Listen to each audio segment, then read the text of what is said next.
Hi everyone, it's Kate from the Fold Line. I am back this week with a new video for you all. This week it's the Sew Down, which is our monthly roundup of stuff that we've seen, sewn, listened to, that we think you guys would find interesting in the world of sewing. So I'm gonna get cracking. I've got loads of cool stuff to talk about. So first things first, sewing. I haven't actually done any sewing, I'm gonna say it, for probably like a month and a half now. I've been ill, lots of stuff going on with the business, so yeah, I haven't done anything, but I do have a sewing pattern that I'm going to make, so I thought I'd show it to you. So this is the Stevie pattern from Tilly and the Buttons. She released two patterns recently. The other one is called the Sewn dress, which was really cute, but I love this. This is so much, like, of the two, this is really me. It's a really simple, I'll show you the back so you can see the line drawing, like a simple boxy shape. I really like it. I think I'm going to make the top version.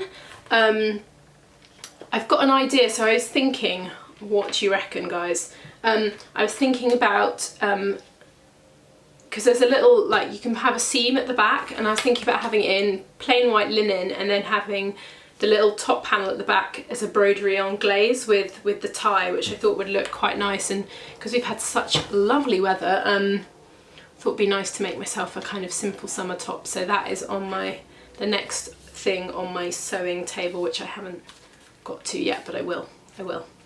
I wanted also to talk to you about, we put a picture up on our Instagram last week, a company called Winworm Buttons, and I don't know if you guys have seen them yet. Before I get going, everything that I talk about, I'll pop a link down below so you can go and have a look. And she contacted us a couple of months ago, and I just love what they do. So I'll show you a couple of examples. Basically, it's a family-run business. They're handmade, hand-painted buttons, and they're ceramic, and they're really, really beautiful. So if I hold these two up, I'm hoping those are in focus so you can see. That's what they look like on the back. Really, really beautiful. I just love them. I love that they're hand painted. I love that they're made in the UK. They're also machine washable, so you can just put them on stuff and wash them. They do have, I'll show you, these tiny smaller ones as well. So if I hold these up, I'm hoping that will be in focus. Yeah, they're really nice, and I really like that something's handmade, and I really love the fact that it's made in the UK. It's made in Stoke-on-Trent as well, which is where all the ceramics in the UK is made, so it's got a real sort of heritage to it. The story is that they had been running it for years and years and years and decided to close a few years ago, and the daughter has decided to set up it on her own and start again. And yeah, they're really beautiful quality. I mean, they are absolutely beautiful. And if you've got something that's really simple and you want like a really beautiful detail, I think these would be perfect. So yeah, they're really tactile. I think that's what I love about them. I've got them on my sewing table and I keep picking them up and stroking them, and they are really lovely. And because they're all hand painted, every single one is individual. I mean, they all look the same, but they're very slightly different each one, which I think adds a real, it gives kind of depth to your makes. So yeah, I was really just like them, keep stroking them. Next up on my little, what I've been getting, I'm sure most, the whole enamel pin thing that has exploded in the world everywhere. We got sent this, and I thought I'd show it to you because I really liked it, from Pink Coat Club, and I'm going to hold it up here, hoping. So it's a little enamel pin that says seamstress. I really love it, and I just thought I'd share it with you. Again, I'll pop a link down below. Anyone who wanted to be a school prefect and didn't make it, this is for you. I was never a school prefect, and I always wanted a prefect badge. And now I've got one that actually says what I am, because I'd never have made a prefab because I'm too badly behaved. So yeah, I just thought that was really cute. Sewing. So saying that I haven't done any sewing is not quite right. So I think I showed you guys this ages and ages ago. I have been doing cross stitch and I finished it. This is so this is called Erica the Prawn, and it is a kit that comes from a really talented UK designer called Emily Peacock, and she does a whole range of them, and they're really nice. You buy, I think they're about 50 or 60 pounds, so they're not like super cheap, but that took me nearly a year to do. So I have now bought my next one, which is the squid. So I've now started getting going on that, and I really like, I don't know about you guys, but it's quite nice to have something that you can just pick up and do a little bit now and again. You know, with dressmaking, you really have to like get your sewing machine out. You know, it's quite a lot of faff. Whereas this, you can literally just pick it up while you're watching Love Island and get going and do a little bit each night. So I'm really enjoying having the sort of process of doing that. Right, so interesting stuff. The first thing, which is really exciting, so the V&A are doing, curating a exhibition with Mary Quant, and they've put out a public call for anyone who's sewn a Mary Quant Butterick pattern. So I think it's let me just pull it up here. A pattern, any patterns from the 50s to the 70s, they're really interested if you've made a dress and you've still got it. I'll pop a link down below so you can have a look, but I thought it was really lovely. Like, I love the idea that like the sewing community are getting involved in an exhibition that's going to happen. So that is definitely worth having a read. And I don't know if they're looking for actual samples, I mean, you know, actual patterns, even if you haven't made them. But yeah, go have a read of that. I thought that was really exciting, and I'm very much looking forward to that happening. Talking of sort of sewing community, there's a new website that has just opened up that we thought you guys might find interesting. It's set up with Erin, who blogs at Tuesday Stitches, and Lisa from Paprika Patterns, and they have got, let me just, sorry, I'm there now. It's called Maternity Sewing. So it's a website that just has maternity patterns on there all together. You can buy them straight from the site, and I thought a lot of people, we get asked about maternity patterns quite a lot, and I thought it was really nice to have a place where you can just go and search for what you're looking for. And you can also select things like if you want it to have a waistline, if you don't, if you want it fitted, if you don't. So there's lots of different options that help you search through there. So if you're pregnant or you've got a friend that you'd like to make something for who's pregnant, this is a really good site to go and have a good look at. Listening, well, it's sort of watching and listening, the next thing I thought was really interesting. Patrick Grant, aka Sewing Pinup, has done a TED talk, and I don't know if you guys have seen it or listened to it. It's on YouTube, I'll pop a link to it, and it's all about clothing manufacture and how we feel in our clothes. Obviously he's promoting community clothing, which is his side hustle business to sort of keep UK manufacture in the UK and keep the kind of factories going. But it was really interesting to watch. To be honest, you can actually I popped it on as I was sewing, because you don't really, I mean, obviously it's very nice to look at, but you don't need to be watching it. It's just nice to listen to it. So it's like about 15 minutes, so it's not super long, but I thought it was really interesting and I learnt quite a lot, and I really liked hearing about the production process and how it all works. And yeah, it was a really interesting talk and definitely worth going and having a watch or listen. Other thing to talk about, a little article which I found, which I thought was really interesting, and it was from H&M, and they have had quite a lot of complaints about the sizing of their clothes, and I thought it was an interesting concept, because I know that a lot of people who sew their own clothes got fed up of ready-to-wear stuff, one being not very well made and the fit not being very good, and sizing.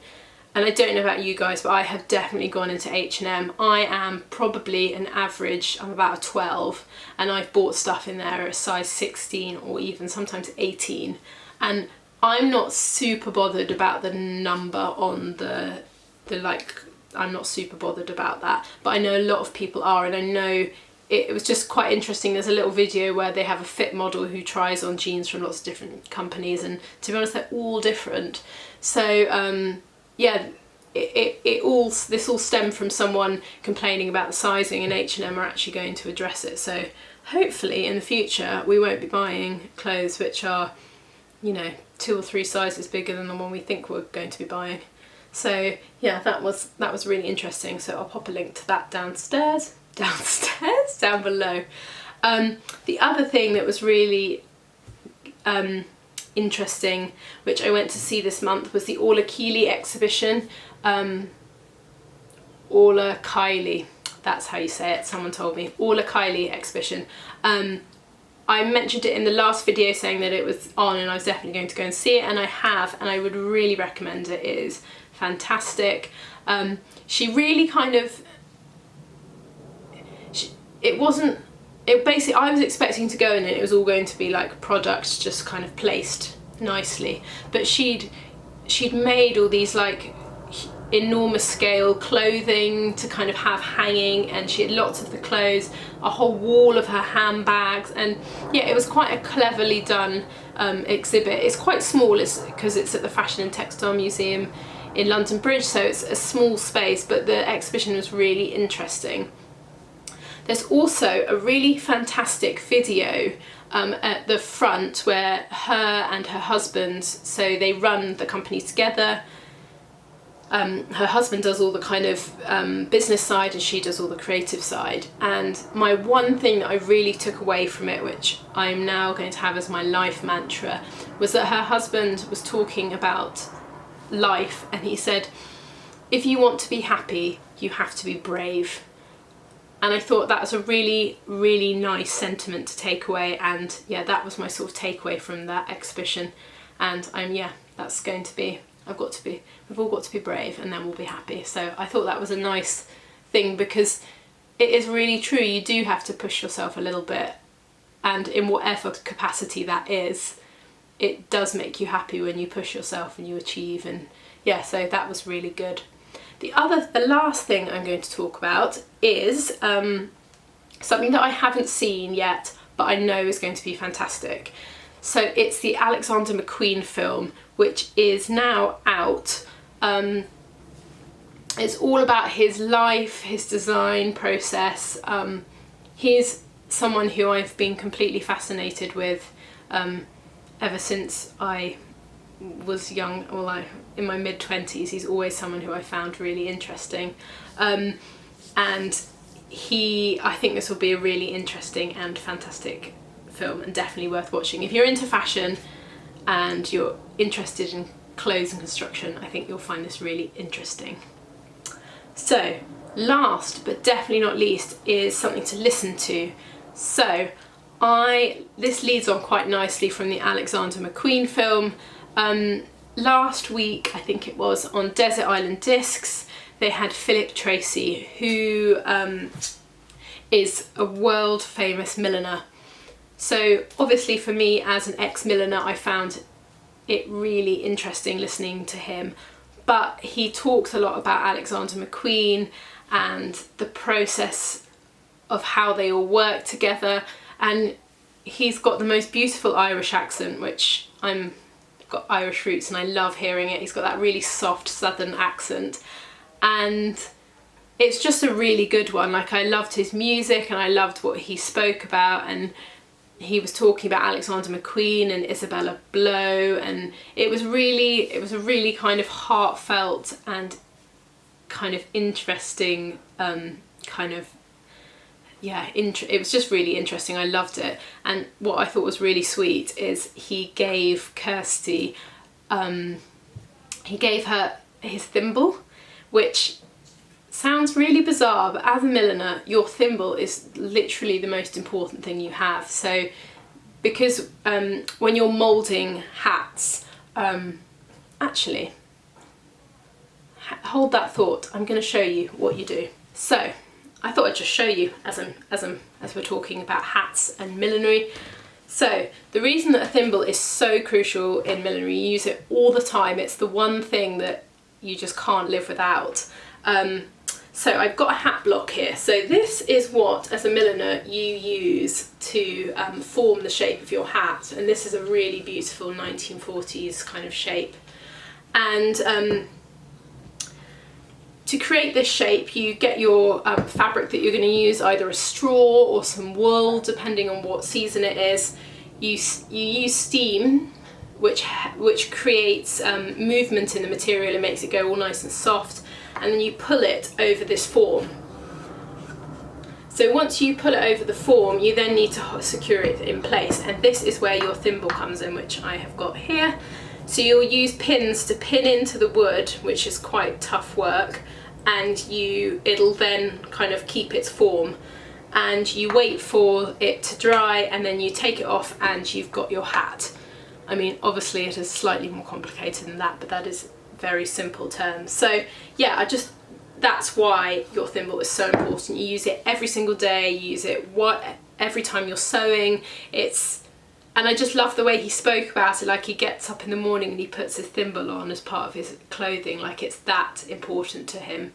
So yeah, I just thought it's really good design disc. You should definitely go and listen to it.